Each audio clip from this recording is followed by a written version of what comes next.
시아버지가 며느리의 시녀를 여자로 삼았습니다. 조선 왕실에서 벌어진 일입니다.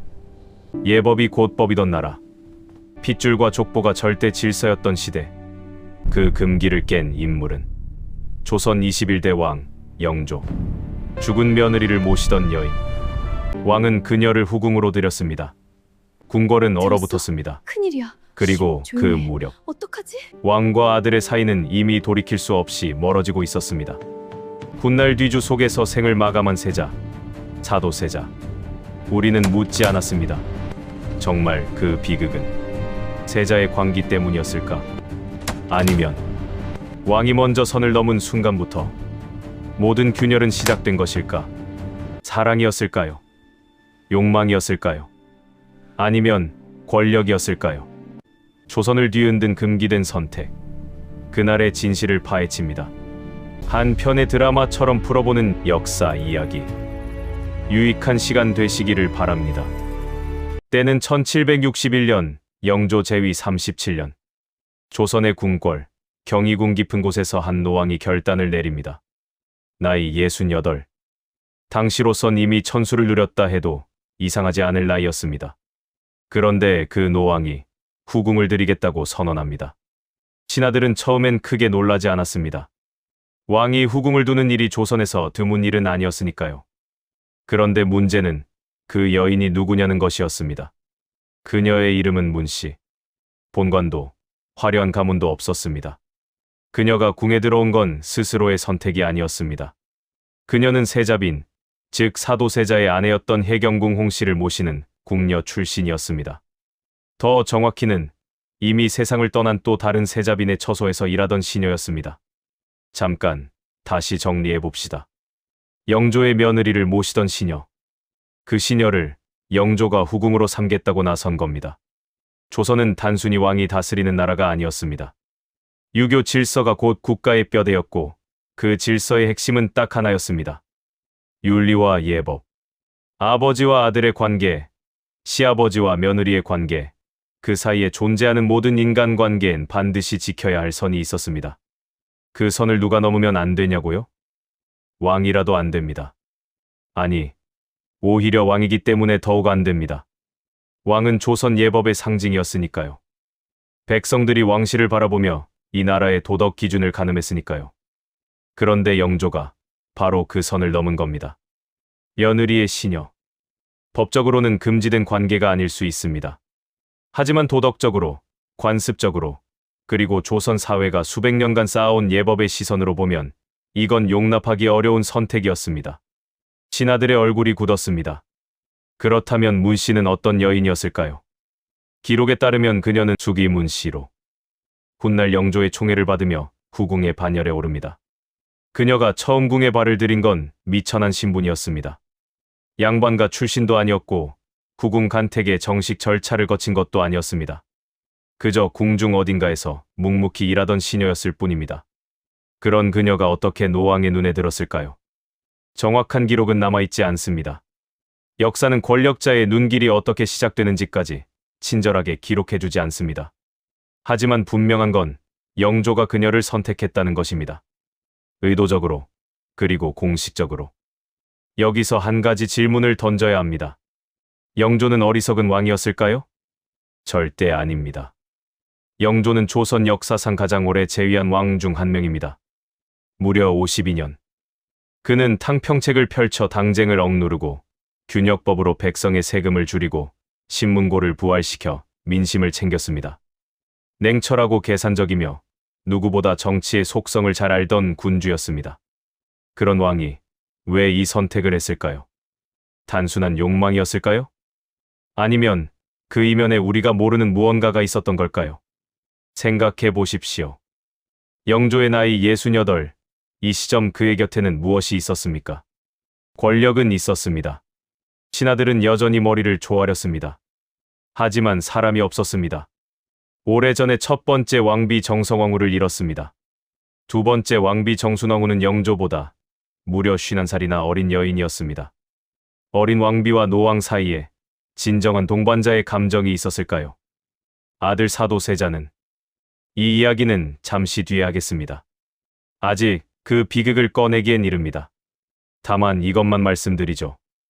영조의 말년은 겉으로는 화려했지만 그 안은 텅 비어 있었습니다. 그 공허함 속에서 그는 문씨를 봤을 것입니다. 어쩌면 아들 부부가 있던 처소에서 묵묵히 일하던 그 여인의 모습에서 영조는 자신이 갖지 못한 무언가를 발견했는지 모릅니다. 평온함, 진심, 아니면 그냥 사람의 온기. 왕이라는 자리는 모든 것을 가진 자리처럼 보이지만 실상은 아무것도 가질 수 없는 자리이기도 합니다. 왕 앞에 서는 모든 사람은 계산을 합니다. 진심을 숨기고 이익을 따집니다. 하지만 낮은 신분의 시녀는 달랐을 수 있습니다. 계산할 이유가 없는 사람. 그것이 영조를 끌어당겼을 수 있습니다. 물론 궁궐은 그런 감상적인 해석을 허락하지 않았습니다. 문씨가 후궁으로 책봉된다는 소식이 퍼지자 신하들은 들끓었습니다. 사간원에서 상소가 올라왔습니다. 공문관에서도 반발이 있었습니다. 이는 예에 어긋나는 일이옵니다. 하지만 영조는 듣지 않았습니다. 아니, 들었지만 무시했습니다. 52년 제위의 노왕은 이미 신하들의 반발을 다루는 법을 누구보다 잘 알고 있었습니다. 상소는 몇 차례 오가다 흐지부지됐고 문씨는 결국 수기의 위호를 받으며 공식 후궁이 됩니다. 그런데 바로 그 순간부터 궁궐 안에 보이지 않는 균열이 시작됩니다. 문씨의 존재가 단순히 왕의 여인 한 명을 뜻하는 게 아니었기 때문입니다. 그녀는 특정 정치 세력의 구심점이 될 수도 있었고 세자 문제로 이미 흔들리던 왕실의 불안을 증폭시킬 수도 있었습니다. 그리고 실제로 그런 일이 벌어집니다. 금기를 넘은 선택 하나가 조선 왕실을 또 한 번 뒤흔들 파문의 씨앗이 된 것입니다. 왕이라면 어디까지 허용되는가? 이 질문의 답을 찾으려면 우리는 더 깊이 들어가야 합니다. 영조가 문씨를 선택한 그해 궁궐 깊은 곳에선 또 다른 일이 조용히 그러나 거대하게 움직이고 있었습니다. 후궁 하나가 들어왔을 뿐입니다. 그런데 궁궐이 흔들렸습니다. 왜였을까요? 조선의 궁궐은 단순히 왕이 사는 공간이 아니었습니다. 그곳은 권력의 지도였습니다. 누가 왕의 침소에 가까운가? 누가 왕의 귀에 먼저 닿는가? 누가 왕의 눈에 들어오는가? 그 모든 것이 곧 권력이었습니다. 그리고 문씨는 그 지도의 한복판에 갑자기 등장한 새로운 점이었습니다. 숙의 문씨가 후궁으로 자리를 잡자 궁중의 시선이 일제히 그녀에게 쏠렸습니다. 신하들은 탐색했습니다. 저 여인의 뒤에 누가 있는가? 어느 가문과 연결되어 있는가? 왕의 총애가 어느 정도인가? 궁녀들은 속삭였습니다. 나인들은 줄을 섰습니다. 문씨의 처소 가까이 배치받으려는 이들이 생겨났습니다. 권력의 냄새를 맡는 자들은 언제나 빠릅니다. 하지만 정작 문씨 본인은 어땠을까요? 기록 속의 숙의 문씨는 그리 화려한 인물이 아닙니다. 당파, 싸움의 전면에 나선 기록도 없고 왕을 등에 업고 전행을 휘두른 흔적도 없습니다. 그녀는 조용했습니다. 적어도 겉으로는. 그러나 조선 궁중에서 조용하다는 것이 무해하다는 뜻은 아닙니다. 오히려 조용한 자가 더 오래 살아남는 법이었습니다. 문씨는 영조의 총애를 받으면서도 직접적인 정치 개입을 피했습니다. 이것이 의도된 처신이었는지 아니면 타고난 성품이었는지 알 수 없습니다. 하지만 결과적으로 그 조용함이 그녀를 지켰습니다. 그러나 그녀의 존재 자체가 이미 정치였습니다. 영조에게 총애받는 후궁이 생겼다는 사실 하나만으로 궁중의 역학은 재편됩니다. 먼저 정순왕후의 위치를 생각해봐야 합니다. 정순왕후 김씨. 영조가 66의 나이에 맞아들인 두 번째 왕비로 당시 나이 15이었습니다. 그 나이 차이가 무려 51살. 왕비의 자리에 앉았지만 그녀는 사실상 왕의 진정한 동반자가 될 수 없는 구조 속에 놓여 있었습니다. 어리고 경험이 없고 왕실 내 자신의 기반을 아직 다지지 못한 상태였습니다. 그런데 그 틈을 비집고 문씨가 들어온 겁니다. 정순왕후 입장에서 문씨는 단순한 후궁이 아니었습니다. 자신보다 왕에게 더 가까이 있는, 그리고 자신이 채워줄 수 없는 무언가를 채워주는 존재였습니다. 궁중의 긴장은 말없이 그러나 단단하게 쌓여갔습니다. 이 시점에서 반드시 짚어야 할 인물이 있습니다. 혜경궁 홍씨. 사도세자의 아내이자 훗날 한 종목을 남긴 바로 그 여인입니다. 혜경궁 홍씨의 입장은 더욱 복잡했습니다. 문씨는 원래 자신의 처소와 연관된 시녀 출신이었습니다. 정확히는 자신보다 먼저 세상을 떠난 세자빈의 시녀였지만 어쨌든 같은 동궁 권역에서 일하던 여인이었습니다. 그 여인이 시아버지의 후궁이 됐습니다. 개경궁 홍씨는 어떤 감정을 느꼈을까요? 그녀의 회고록 한중록에는 이 부분에 대한 직접적인 언급이 거의 없습니다. 한중록은 사도세자의 죽음과 자신의 고통에 집중된 기록이기 때문입니다. 하지만 그 침묵이 오히려 더 많은 것을 말해줍니다. 말할 수 없었던 것들, 기록할 수 없었던 것들, 그 무게가 얼마나 컸을지 상상하는 것만으로도 아찔합니다. 한편 영조는 문 씨에게 상당한 총애를 쏟았습니다. 노왕의 총애는 단순한 감정이 아니었습니다. 그것은 물질로, 지위로, 그리고 권력으로 표현됩니다. 문 씨의 처소는 점점 풍족해졌고 그녀를 모시는 궁녀의 수도 늘었습니다. 궁중 서열에서 문 씨의 위치는 점점 높아졌습니다. 신하들은 이 상황을 예의주시했습니다. 특히 노론과 소론, 영조 치세 내내 당쟁의 중심에 있던 두 세력은 문 씨를 어떻게 활용할 것인가를 계산하기 시작했습니다. 후궁 한 명이 그저 왕의 여인으로 머무는 경우는 드뭅니다. 그녀의 뒤에는 반드시 누군가가 붙게 되어 있습니다. 그리고 그 누군가는 그녀를 통해 왕의 귀에 닿으려 합니다. 이것이 조선 궁중 정치의 작동 방식이었습니다. 그런데 이 시기, 궁궐 밖에서도 심상치 않은 일들이 벌어지고 있었습니다. 1762년, 문 씨가 후궁이 된 지 채 1년도 되지 않았을 때입니다. 영조는 전례 없는 결정을 내립니다. 세자를 폐위시키고 뒤주에 가두라는 명령. 사도세자, 영조의 아들이자 개경궁 홍씨의 남편이자 훗날 정조의 아버지. 그 비극이 바로 이 시기에 터집니다. 여기서 질문이 생깁니다. 문 씨의 등장과 사도세자의 죽음, 이 두 사건은 과연 무관한 것이었을까요? 역사학자들 사이에서도 이 부분은 여전히 논쟁적입니다. 직접적인 인과관계를 증명하는 기록은 없습니다. 문 씨가 사도세자를 모함했다거나 그녀를 둘러싼 세력이 세자를 제거하려 했다는 직접 증거는 없습니다. 하지만 정황은 있습니다. 문 씨와 가까웠던 세력, 그리고 사도세자와 충돌했던 세력이 겹친다는 것. 영조의 판단이 흐려지던 시기와 문 씨에 대한 총애가 깊어지던 시기가 겹친다는 것. 역사는 종종 증거보다 정황이 더 많은 것을 말해줍니다. 한 가지는 분명합니다. 문 씨가 후궁으로 들어온 이후 궁궐의 공기는 달라졌습니다. 더 무거워졌고, 더 복잡해졌고, 더 위험해졌습니다. 며느리의 시녀를 후궁으로 삼은 그 선택이 단순한 개인의 감정 문제가 아니었음이 드러나기 시작한 것입니다. 그리고 그 중심에는 항상 사도세자의 그림자가 드리워져 있었습니다. 다음 장에서 우리는 그 그림자와 정면으로 마주해야 합니다. 뒤주 속에서 죽어간 세자, 그 죽음을 명령한 아버지, 그리고 그 모든 비극의 배경에 자리한 궁중의 권력 다툼. 숙의 문 씨의 이야기는 아직 끝나지 않았습니다. 오히려 지금부터가 진짜 시작입니다. 1762년 윤5월, 한여름의 열기가 궁궐을 짓누르던 그날, 경희궁 뜰 한편에 뒤주 하나가 놓였습니다. 나무로 만든 쌀 보관함, 사람 하나가 겨우 들어갈 수 있는 크기. 영조는 그 뒤주 앞에 섰습니다. 그리고 명령했습니다. 세자를 그 안에 가두어라. 사도세자. 이름은 이선. 영조가 42의 나이에 얻은 늦둥이의 아들이었습니다. 어릴 때는 총명했고 아버지의 기대를 한 몸에 받았습니다. 세자 책봉도 일찍 받았고 조선의 다음 왕으로 성장하는 듯 보였습니다. 그런데 어느 순간부터 부자 관계에 균열이 생겼습니다. 영조는 완벽을 요구했습니다. 끊임없이 채찍질했고 사소한 실수도 용납하지 않았습니다. 세자는 그 압박 속에서 서서히 무너져 갔습니다. 훗날 해경궁 홍씨는 한중록에서 이렇게 회고합니다.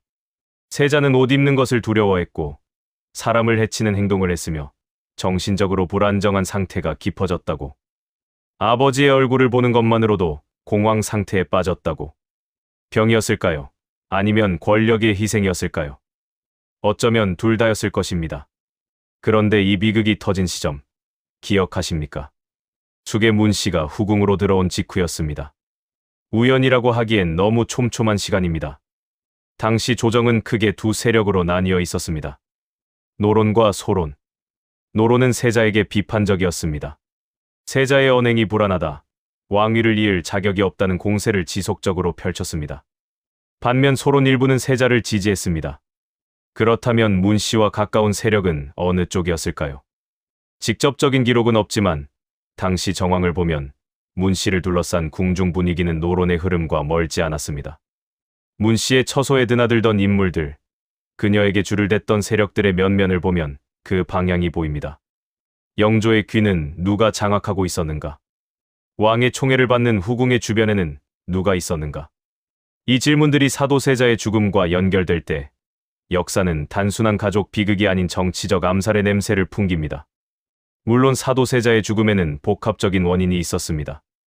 영조 자신의 성격, 세자의 정신적 불안정, 노론의 지속적인 압박, 그리고 세자가 저지른 실제 사건들. 세자는 궁녀를 죽인 적도 있었고 영조 몰래 평양에 다녀온 사건도 있었습니다. 이것이 영조의 분노에 기름을 부었습니다. 하지만 아버지가 아들을 뒤주에 가두고 8일 만에 굶어 죽게 한다는 것은 단순한 분노로는 설명이 되지 않습니다. 그 결정을 내리기까지 영조의 주변에서 어떤 말들이 오갔는지, 누가 왕의 귀에 무슨 이야기를 속삭였는지. 뒤주 문이 닫혔습니다. 해경궁 홍씨는 살려달라고 울부짖었습니다.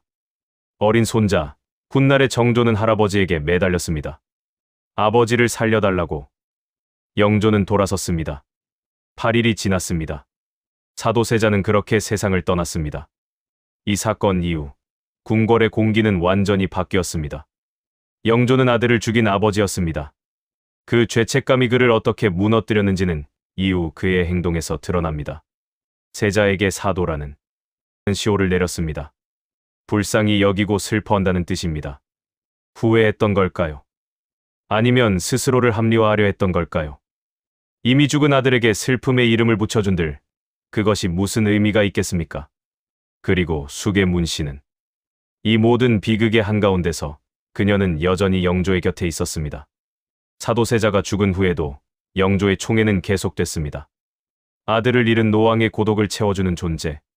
어쩌면 영조 스스로도 그녀에게 더욱 의존하게 됐는지 모릅니다. 죄책감이 깊을수록 사람은 그 감정을 잊게 해주는 존재에게 더 집착하는 법이니까요. 하지만 궁중의 시선은 냉정했습니다. 세자의 죽음 이후 문 씨를 향한 적대감은 더욱 강해졌습니다.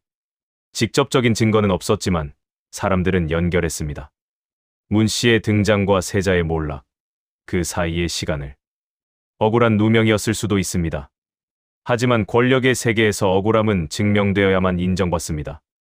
그리고 증명할 기회를 얻는 것 자체가 이미 권력을 필요로 합니다. 한편 세자의 아들, 훗날의 정조는 조용히 이 모든 것을 지켜봤습니다. 어린 왕세손은 뒤주 앞에서 울었던 그날을 평생 잊지 않았습니다. 아버지의 죽음, 할아버지의 선택, 그리고 그 주변을 맴돌던 인물들. 훗날 정조가 왕위에 오른 뒤 가장 먼저 한 일 중 하나가 아버지의 죽음에 관여했다고 여겨진 세력을 정리하는 것이었습니다. 숙의문 씨는 영조가 세상을 떠난 뒤에 어떻게 됐을까요? 그 답은 결에서 드러납니다. 역사는 언제나 뒤시하기가 더 잔인합니다. 왕이 있는 동안은 총애로 보호받을 수 있습니다. 하지만 왕이 사라지는 순간 그 총애는 보호막이 아니라 관역이 됩니다. 숙의문 씨의 진짜 비극은 사실 영조가 죽은 이후에 시작됩니다. 1776년 3월 영조가 세상을 떠났습니다. 83세, 재위 52년. 조선 역사상 가장 오래 왕좌를 지킨 군주 중 한 명이 눈을 감은 것입니다. 궁궐은 곡소리로 가득 찼습니다. 하지만 그 곡소리가 채 가시기도 전에 새로운 권력의 재편이 시작됐습니다. 그리고 숙의문 씨는 그 재편의 가장 차가운 바람을 맞이해야 했습니다. 새 왕은 정조였습니다. 사도세자의 아들. 뒤주 앞에서 울었던 그 어린 왕세손. 정조는 즉위하자마자 선언했습니다. 나는 사도세자의 아들이다. 짧은 한 문장이었지만 그 안에 담긴 의미는 거대했습니다. 아버지의 죽음을 정치적으로 재해석하겠다는 선언이었고 그 죽음에 연루된 세력에 대한 경고였습니다. 그 경고는 숙의 문 씨에게도 향했습니다. 정조는 문 씨를 궁에서 내쫓았습니다. 정확히는 궁 밖으로 쫓겨나는 형식이었습니다. 후궁의 신분이 박탈된 것은 아니었지만 사실상 유배에 가까운 처분이었습니다. 이것이 무엇을 의미하는지 생각해 보십시오. 문 씨는 영조의 총애로 수십 년을 살았습니다. 그 총애가 그녀의 전부였습니다. 그런데 영조가 눈을 감는 순간 그 총애는 연기처럼 사라졌습니다. 아니, 사라진 것이 아니라 도구로 변했습니다. 총애를 받았다는 사실 자체가 새 권력에게는 제거해야 할 이유가 된 것입니다. 궁 밖으로 나온 문 씨. 그녀의 이후 삶에 대한 기록은 거의 없습니다. 역사는 권력을 잃은 자에게 관대하지 않습니다. 기록하지 않음으로써 존재를 지우는 것, 그것이 역사의 또 다른 폭력입니다. 우리가 아는 것은 그녀가 쓸쓸하게 생을 마감했을 것이라는 사실뿐입니다. 영조라는 태양이 지자 그 빛을 받아 빛나던 모든 것들이 함께 어둠 속으로 사라졌습니다. 그렇다면 영조는 어떻게 기억되어야 할까요? 조선의 군주로서 그의 업적은 분명합니다. 탕평책, 균역법, 진문고 부활, 청계천 준설. 그는 민생을 챙겼고 당쟁을 억누르려 했으며 제도를 정비했습니다. 제위 52년 동안 조선을 안정시킨 군주로 교과서에 기록됩니다. 하지만 그의 사적인 삶을 보면 전혀 다른 얼굴이 드러납니다. 아들을 뒤주에 가두어 죽인 아버지, 며느리의 시녀를 후궁으로 삼은 남자, 46살 연하의 왕비를 맞이한 노왕, 공과 사 사이의 간극이 이토록 극단적인 군주가 또 있을까요? 여기서 한 가지 더 생각해야 합니다. 영조가 문 씨를 선택한 것, 과연 그것이 단순한 노욕이었을까요? 저는 그렇게 생각하지 않습니다. 영조의 삶을 들여다보면 그는 늘 고독했습니다. 왕이라는 자리는 본질적으로 고독합니다. 모든 결정을 혼자 내려야 하고 그 결과를 혼자 감당해야 합니다. 신하들은 왕을 섬기지만 진심으로 대하지 않습니다. 왕비는 존재하지만 동반자가 되기 어렵습니다. 거기에 영조에게는 특별한 무게가 있었습니다. 그는 숙빈 최 씨의 아들이었습니다. 무수리 출신 어머니를 둔 왕. 그 출생의 콤플렉스가 평생 그를 따라다녔습니다. 정통성에 대한 불안, 자신의 위치에 대한 집착, 그것이 그를 더욱 엄격하고 냉혹하게 만들었습니다. 아들 사도세자에게 완벽을 요구한 것도 사실은 자신의 불안을 아들에게 투영한 것이었는지 모릅니다. 그렇게 평생 불안과 싸우며 52년을 버텨온 노왕에게 미천한 신분이지만 계산 없이 자신을 대하는 여인이 나타났습니다. 그것이 문 씨였습니다. 영조는 그녀에게서 왕이 아닌 한 인간으로서의 위안을 찾으려 했던 것은 아닐까요? 예법도, 왕통도, 당쟁도 없이 그냥 인간 대 인간으로. 하지만 왕은 그런 위안을 가져서는 안 되는 존재였습니다. 그리고 그 선택의 대가는 문 씨 혼자 고스란히 치르게 됐습니다. 역사는 이 사건을 어떻게 기록했을까요? 조선왕조실록에는 숙의 문 씨에 대한 기록이 단편적으로 남아 있습니다. 책봉 기사, 영조의 총애를 받았다는 언급, 그리고 정조 즉위 이후 그녀를 내친 기록. 하지만 그녀의 감정, 그녀의 두려움, 그녀가 영조를 진심으로 사랑했는지 아니면 그저 살아남기 위해 버텼는지, 그런 기록은 없습니다. 당연하지요. 조선의 역사는 여인의 내면을 기록하지 않았습니다. 그래서 우리는 상상해야 합니다. 한 여인이 있었습니다. 이름도 빛나지 않는 집안에서 태어나 궁녀가 되어 왕실의 시녀로 살았습니다. 어느 날 노왕의 눈에 들어 후궁이 됐습니다. 예법을 어긴 선택이라는 비난을 받으며 궁중의 시선을 온몸으로 감당했습니다. 왕이 살아있는 동안은 버텼습니다. 하지만 왕이 떠난 뒤 그녀에게 남은 것은 아무것도 없었습니다. 결국 이 이야기는 왕의 이야기가 아닙니다. 권력이 만들어낸 비극의 이야기입니다. 영조의 선택은 철저히 그의 의지였습니다.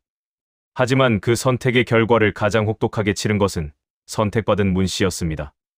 이것이 권력의 속성입니다. 선택하는 자는 책임지지 않고 선택받은 자가 모든 것을 감당합니다. 조선은 예를 중시한 나라였습니다. 그 예의 질서를 가장 앞장서서 지켜야 할 왕이 그 질서를 스스로 흔들었습니다. 그리고 역사는 그 대가를 왕이 아닌 여인에게 물었습니다. 마지막으로 다시 그 질문으로 돌아갑니다. 왕이라면 어디까지 허용되는가? 어쩌면 이 질문의 진짜 답은 이것입니다. 왕에게는 모든 것이 허용됩니다. 하지만 그 허용의 대가는 언제나 왕 곁에 있던 사람들이 치릅니다. 영조는 천수를 누리고 세상을 떠났습니다. 숙의 문 씨는 쓸쓸히 사라졌습니다. 사도세자는 뒤주 속에서 죽었습니다. 그리고 조선은 그 모든 비극을 품은 채 또 하루를 살아냈습니다. 역사는 반복되지 않습니다. 하지만 권력의 속성은 반복됩니다. 그리고 그 속성이 만들어내는 비극도. 오늘 영상이 당신의 마음에 무언가를 남겼다면 좋아요와 구독으로 그 마음을 표현해 주세요. 다음 이야기에서도 역사 속에서 가장 치열하게 살았던 사람들의 이야기를 들고 오겠습니다.